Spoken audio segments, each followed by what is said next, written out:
Ketika Yesus hadir, segala sesuatu yang baik pasti terjadi.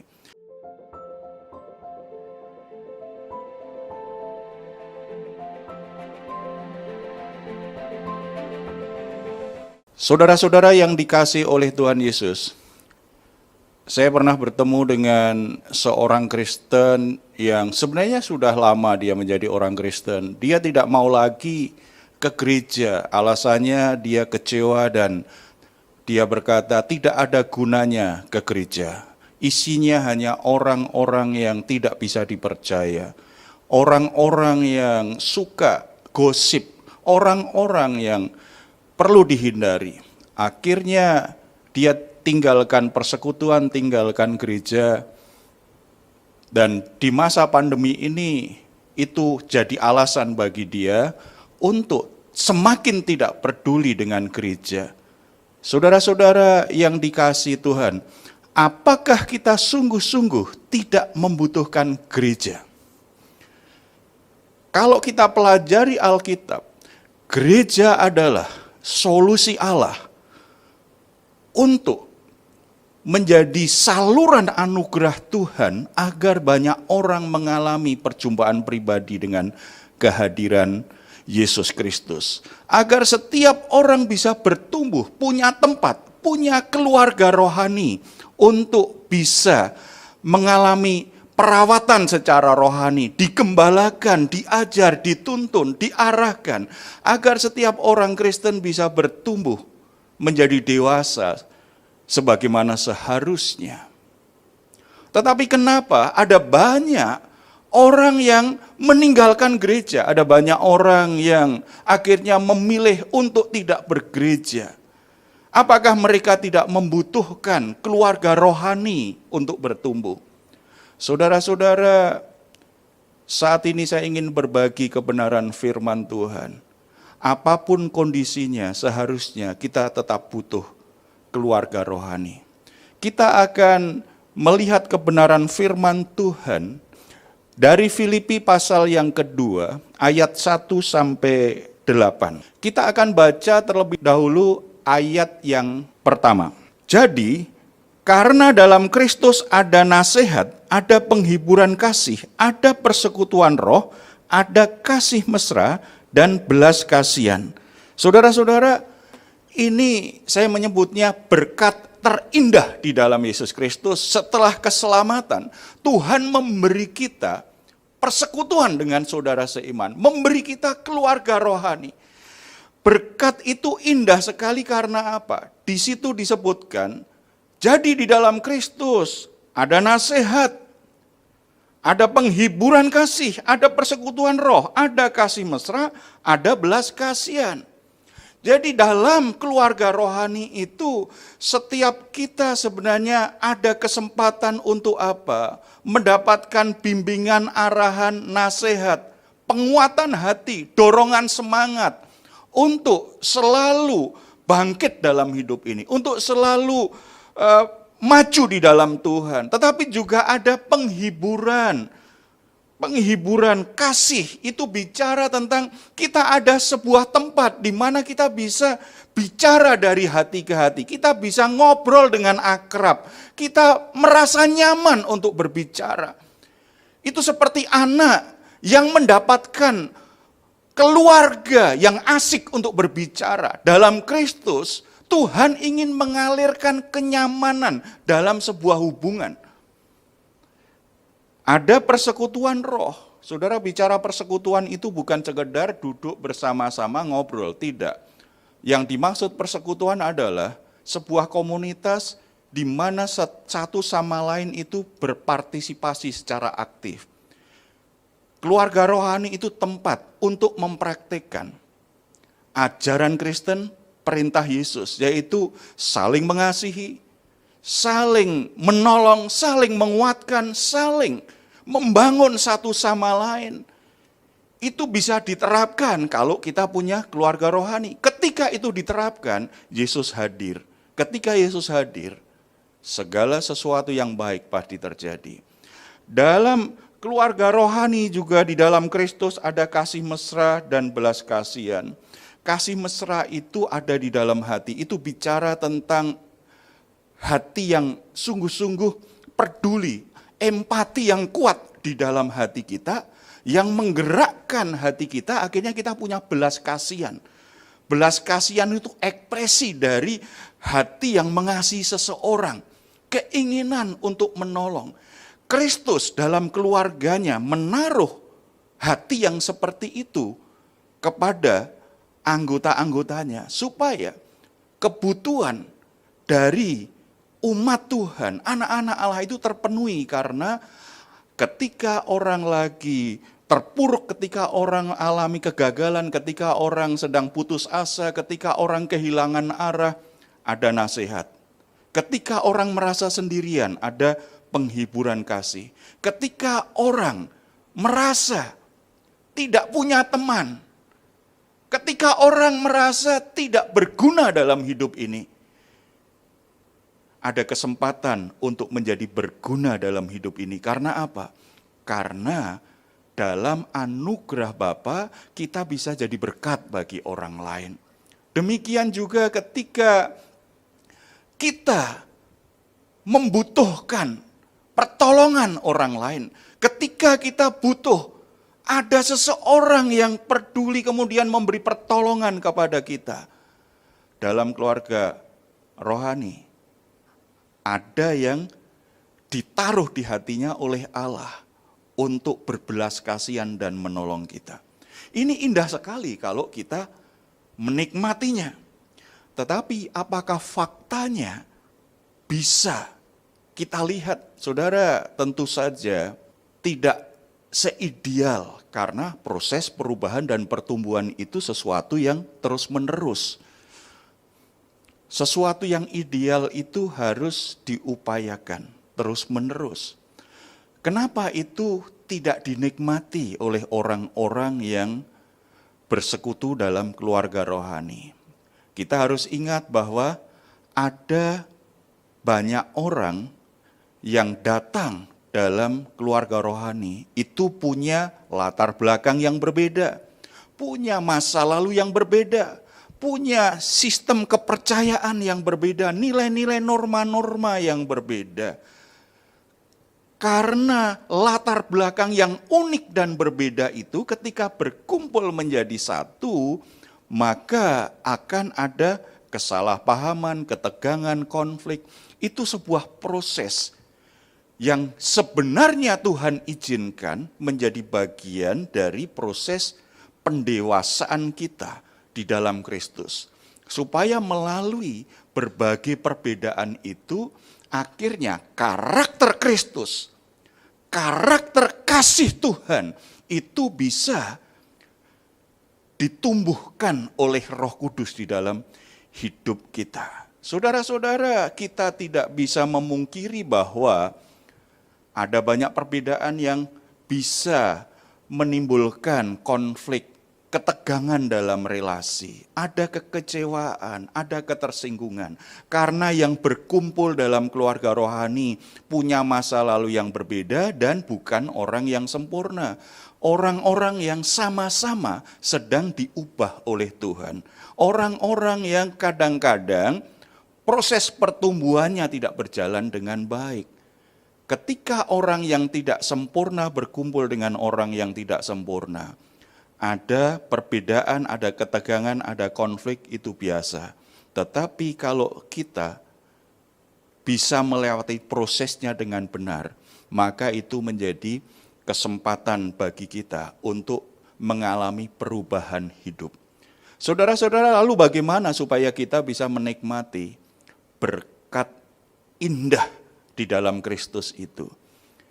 Kita perlu punya komitmen di dalam persekutuan. Dalam keluarga rohani kita membutuhkan komitmen untuk mewujudkan itu. Untuk bisa menikmati apa yang ada di ayat pertama. Supaya kita bisa menikmati bahwa dalam Kristus itu ada nasihat, ada penghiburan kasih, ada persekutuan roh, ada kasih mesra, ada belas kasihan. Membutuhkan komitmen satu sama lain. Setiap anggota perlu ada komitmen. Ada 3 komitmen yang ditunjukkan di ayat selanjutnya, ayat 2-7, kita temukan ada 3 komitmen. Komitmen yang pertama adalah komitmen untuk mengutamakan kesatuan di dalam keluarga rohani kita. Kita baca ayat yang kedua. Karena itu, sempurnakanlah sukacitaku dengan ini, hendaklah kamu sehati sepikir dalam satu kasih, satu jiwa, satu tujuan.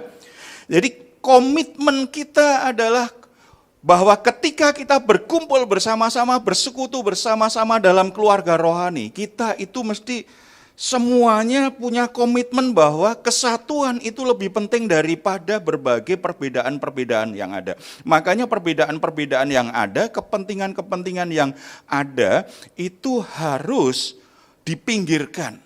Harus ada kesepakatan satu sama lain bahwa tujuan kita itu lebih utama daripada kepentingan pribadi. Makanya penting sekali setiap jemaat itu tahu visi gereja apa. Setiap jemaat perlu mengerti apa visi keluarga rohani kita. Setelah itu sepakat dengan visi itu, mari kita kerjakan bersama-sama. Ketika perbedaan itu akhirnya menimbulkan ketegangan dan konflik, jangan biarkan itu merusak kesatuan kita. Kita kembali kepada kesepakatan visi kita, kesepakatan tujuan kita. Banyak orang kecewa karena dia masuk dalam keluarga rohani, tujuannya apa? Untuk kepentingannya sendiri. Bukan memenuhi visi Tuhan atas hidupnya dan atas keluarga rohaninya. Itu komitmen yang kedua yang kita bisa baca di ayat yang ketiga dan keempat. Dengan tidak mencari kepentingan sendiri dan puji-pujian yang sia-sia, sebaliknya hendaklah dengan rendah hati yang seorang menganggap yang lebih utama daripada dirinya sendiri. Dan janganlah tiap-tiap orang hanya memperhatikan kepentingannya sendiri, tapi kepentingan orang lain juga. Saudara-saudara, ini menarik sekali. Ketika kita bersama-sama, hendaklah dengan rendah hati kita menganggap orang lain lebih utama. Itu bukan sesuatu yang mudah pasti. Karena kecenderungan manusiawi kita itu pasti mementingkan diri sendirilah. Kita seneng lah kalau jadi perhatian. Kita seneng kalau dilayani. Kita seneng kalau dapat pertolongan. Kita senang dengan hal-hal yang baik, kasih sayang yang diberikan kepada kita. Tetapi di bagian ini diajarkan apa? Dengan rendah hati kamu harus menganggap orang lain itu juga utama. Saudara, inilah kekristenan, ini kehidupan Kristus. Kasih Kristus itu tidak berpusat pada dirinya, tetapi berpusat bagaimana orang-orang yang dikasihinya itu bisa berkembang dengan baik, bisa menjadi dewasa. Orang-orang yang dikasihinya itu akhirnya bisa alami perubahan hidup yang indah di dalam Tuhan. Saudara-saudara, kalau dalam keluarga rohani kita tidak hanya memikirkan kepentingan sendiri, tetapi berpikir melayani orang. Bagaimana saya bisa jadi berkat bagi orang lain? Bagaimana saya bisa menolong orang lain, bagaimana saya bisa jadi saluran kasih Tuhan kepada orang lain, maka kita akan menikmati indahnya keluarga rohani. Karena sebenarnya kebahagiaan itu bukan berapa banyak yang kita dapatkan dalam hidup ini. Kebahagiaan itu kita dapat seberapa banyak yang kita bisa bagikan kepada orang lain. Kalau kita menyadari kita ini berguna bagi orang lain, kita dibutuhkan orang lain, kita bermanfaat dalam hidup ini, itu membuat kita bisa berbahagia. Kenapa banyak orang Kristen nggak bahagia? Karena hanya berpikir untuk saya apa, untuk saya apa, untuk saya apa. Dalam keluarga rohani konflik-konflik tidak terselesaikan karena apa? Orang punya sikap mementingkan diri sendiri. Kita perlu punya komitmen hidup kita untuk tidak hanya mementingkan kepentingan sendiri, tapi kepentingan orang lain dalam keluarga rohani. Yang terakhir, kita harus punya komitmen untuk memiliki pikiran dan perasaan Yesus. Kita baca ayat yang kelima. Hendaklah kamu dalam hidupmu bersama menaruh pikiran dan perasaan yang terdapat juga dalam pikiran Yesus. Saudara-saudara, ini bagian yang sangat indah sekali yang akan memperbaharui hidup kita hari demi hari sehingga kita semakin bertumbuh serupa dengan Yesus Kristus. Memiliki pikiran dan perasaan Yesus. Ada 3 hal yang dinyatakan bagaimana kita memiliki pikiran dan perasaan Yesus. Yang pertama, Kristus menyerahkan haknya dan berkorban demi manusia yang dikasihinya. Ayat 6, yang walaupun dalam rupa Allah, tidak menganggap kesetaraan dengan Allah itu sebagai milik yang harus dipertahankan. Ada banyak orang lebih senang berpikirnya itu adalah bagaimana aku bisa mendapatkan apa yang menjadi hakku. Bagaimana aku bisa mempertahankan hakku. Bagaimana aku bisa memproteksi supaya orang lain itu tidak merebut hakku. Jadi yang dipikirkan, aku dapat apa? Dia sepertinya hidup ini menjadi sebuah pertempuran supaya orang lain tidak boleh mengambil haknya. Saudara-saudara, Yesus dalam pikiran dan perasaan Yesus apa? Dia punya hak untuk dimuliakan. Dia punya hak karena dia adalah raja di atas segala raja. Memiliki kemuliaan yang luar biasa. Tetapi dia tidak mempertahankan haknya. Dia rela berkorban. Dia rela berkorban untuk manusia berdosa yang dikasihinya. Coba perhatikan, untuk manusia berdosa yang dikasih. Yang dikasih oleh Tuhan Yesus itu bukan orang-orang yang baik atau merasa dirinya benar. Tetapi orang-orang yang berdosa. Dia mati di atas kayu salib pada saat kita sedang berbuat dosa. Itulah kasih Kristus.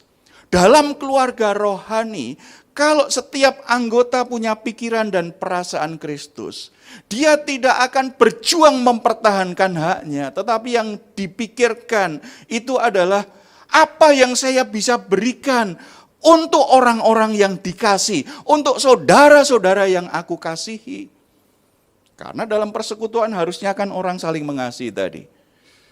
Saudara-saudara, kerelaan berkorban untuk saudara seiman, kerelaan saling berkorban, itu pikiran dan perasaan Kristus yang mengalir dalam keluarga rohani dan membentuk karakter baru anak-anak Allah.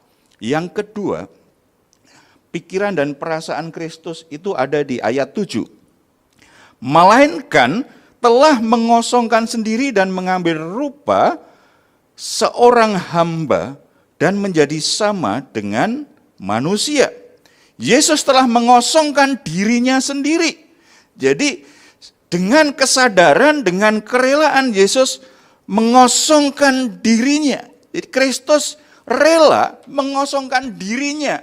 Dia yang mulia, dia yang ilahi, dia adalah Tuhan. Tetapi mengosongkan dirinya sendiri.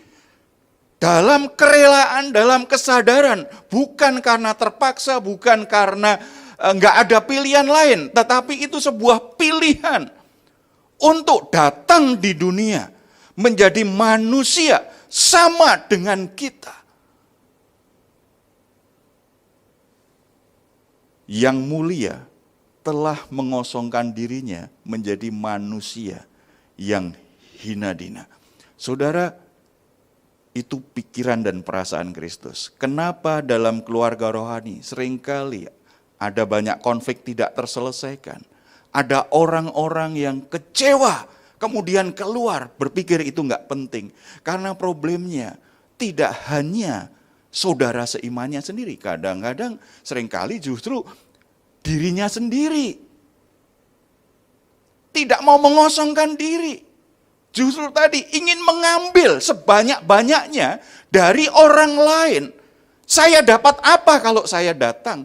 Saya dapat apa? Saya dapat keuntungan apa kalau saya bersekutu dengan dia? Yang dipikirkan adalah bagaimana membangun kemuliaan diri sendiri. Pikiran dan perasaan Kristus mengosongkan diri. Kalau kita punya komitmen seperti ini, kita akan merasakan kehadiran Kristus, mengalir dalam diri kita, dan melalui diri kita, orang lain merasakan kehadiran Kristus. Yang ketiga, Yesus taat sampai mati untuk menyelesaikan misi ilahinya. Ayat 8. Dan dalam keadaannya sebagai manusia, ia merendahkan dirinya dan taat sampai mati, bahkan sampai mati di atas kayu salib. Saudara-saudara, Yesus taat. Di Taman Getsemani dia bergumul luar biasa. Dia tahu betul bahwa setelah itu dia akan ditangkap, kemudian akan disiksa luar biasa. Penderitaan yang gak terkira dalam kemanusiaannya. Sesuatu yang sangat berat sekali. Tetapi dalam doanya, bukan kehendakku yang jadi Bapa, tetapi kehendakmu. Yesus taat sampai mati untuk menggenapi misi kerajaan Allah yang dia emban di dunia ini, yaitu menebus dosa manusia. Saudara-saudara, ketaatan terhadap misi Allah, tadi di awal kan komitmen pertama, kesatuan. Kesatuan yang utama, kesatuan dalam visi. Ketika terus mentaati perjalanan lewatin apapun, karena ada kesatuan menangkap visi Tuhan dan akhirnya ada hati yang taat apapun situasinya. Tidak akan dengan mudah begitu saja meninggalkan keluarga rohani, meninggalkan gereja, meninggalkan pelayanan. Tidak. Kalau dia mengembangkan, punya komitmen untuk terus mengembangkan pikiran dan perasaan Yesus, dia tetap taat apapun yang terjadi. Taat, dia tidak akan biarkan berbagai konflik, perbedaan, situasi sulit, keadaan apapun, itu membuat dia akhirnya menyimpang dari misi Tuhan dalam hidupnya. Dari tujuan ilahi dalam hidupnya. Dia akan terus belajar taat. Problem dari persekutuan di keluarga rohani, karena orang gagal taat kepada Tuhan, tetapi lebih menuruti perasaannya. Ketika dia kecewa, ketika dia marah, ketika dia nggak cocok, ketika dia nggak sesuai dengan yang dia inginkan, akhirnya dia larut dengan berbagai perasaan itu, dia memilih untuk tidak taat lagi dengan misi Tuhan. Saudara-saudara, pikiran dan perasaan Kristus, pikirannya adalah bagaimana aku bisa menyelesaikan misi Tuhan. Jadi saudara-saudara, mungkin saat ini kita sedang bergumul karena memang keluarga rohani kita tidak ideal. Saudara-saudara kita enggak ideal. Tetapi percaya, yakin bahwa dalam Kristus sebenarnya ada nasihat, penghiburan kasih, persekutuan roh, kasih mesra dan belas kasihan. Itu berkat yang Tuhan ingin berikan. Itu berkat yang Tuhan ingin alirkan dalam persekutuan kita dengan saudara-saudara seiman. Jangan biarkan ada sesuatu yang merusak itu. Makanya kita perlu menikmati dan mewujudkannya dengan 3 komitmen yang jelas. Miliki komitmen kesatuan dalam persekutuan kita di keluarga rohani. Yang kedua, milikilah komitmen untuk mengutamakan orang lain lebih dari kepentingan sendiri. Dan yang ketiga, miliki komitmen untuk terus mengembangkan pikiran dan perasaan Kristus lebih dari pikiran dan perasaan manusia lama kita, manusia kedagingan kita. Amin. Saudara-saudara, mari sebelum kita berdoa, kita renungkan beberapa pertanyaan ini. Apakah selama ini saudara sudah menikmati kehadiran Kristus dalam keluarga rohanimu? Apakah saudara sudah menikmati berkat terindah di dalam Kristus itu? Kalau belum, mari kita teliti apa yang menghalangi. Apa yang menghalangi? Apakah dari 3 komitmen tadi, kita sudah punya komitmen yang baik, atau mungkin kita ada yang gagal, yang belum kita lakukan? Mari kita ambil keputusan terbaik untuk hidup kita di dalam Tuhan. Perbaiki komitmenmu, dan apapun yang terjadi, terus bertumbuh dalam keluarga rohanimu, nikmati kehadiran Tuhan, dan biarlah Roh Kudus membentuk hidupmu selaras dengan rancangan Tuhan yang mulia. Kita bersatu dalam doa.